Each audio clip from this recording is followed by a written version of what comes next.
Hi, welcome back to Inspire and Random, and this is the channel where, like I said in my previous videos, I make videos wherever my inspiration takes me.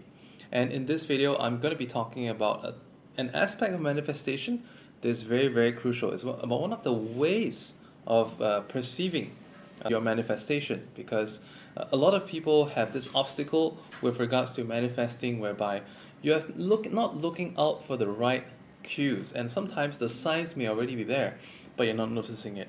What I'm going to be talking about today is about the different mindsets involved in receiving the manifestation. Some people hope, some people expect. But today I'm going to talk about what if you could know. Alright, so if you could know that the manifestation is happening, it's going to be very different. I'm going to cut things straight into a very short, simple analogy. I like playing table tennis, or otherwise known as ping pong, and this is something that I started exactly a year ago, last October. It's a very good whole body exercise because it helps to develop the core, the legs, and actually even the shoulder strength as well. It's a really, really good exercise. It's very mentally stimulating because the ball speed is so fast. Above all, it's a great coordination exercise too. From the first day to maybe the day 90, most people will be so impressed that, how on earth did I go from constantly missing the ball to be able to know where to put the racket. This is perfectly in line with what this topic is. When you are playing table tennis, hoping is like just taking blind swings and hoping that some of that would touch the ball and return it across the table.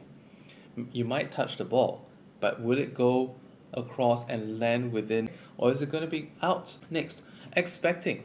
When you're playing table tennis and then the ball is coming very fast, if you put the bat in a certain spot, right, and you are thinking that your opponent's going to hit there, but it does not, it goes to a different spot instead.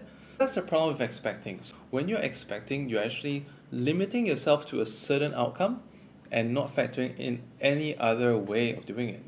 As we all know, if you have been looking into videos and podcasts, even some of my recent videos as well, I've actually been discussing that things that you manifest may come in a very different way than you have imagined. That's why it's best to surrender the manifestation to the higher power, God, or whatever you like to call it. Knowing is different. If you're playing a very fast rally in table tennis, have you ever looked at table tennis matches, or just simply go on Instagram and check out those table tennis videos on Instagram, YouTube Shorts, and also on TikTok? And what I typically notice is that, isn't it amazing how so fast this game can be, slamming the ball away as hard as they can, and the other person on the other side is in the right position to block it back time and time and time again. And sometimes some of these rallies go on for tens of hits at such a pace. And there have even been situations where professional players have done an exhibition match where from different sides of the table they're just going around and literally changing sides as they rally the ball back and forth.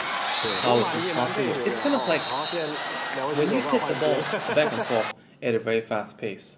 If the ball is coming right at you, then you can only expect that your actual returning range would be within a certain area.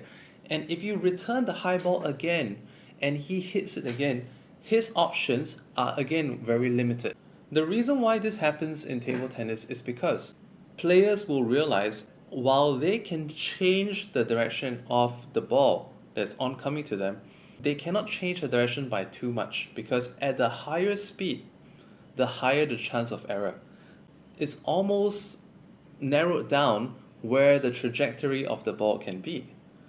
In other words, the difference between knowing and expecting is that I know that this outcome is only going to be within these parameters, and therefore I can do things a certain way.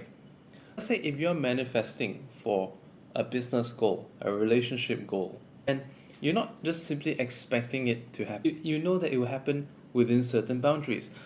A lot of manifestation coaches will say that it is 80% mental, 20% action. If the 20% of action is done just within those parameters, you are all set.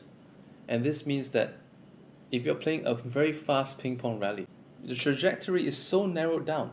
all you need to do is to stand within the area and you definitely can return it. Once you realize that this is the case, it is not out of this world amazing after all. And knowing versus expecting ultimately has a action-reaction relationship with your manifestation as opposed to just a passive one. I hope this video enlightened you in some way. Thanks for watching. If you like my content, please subscribe and hit the like button.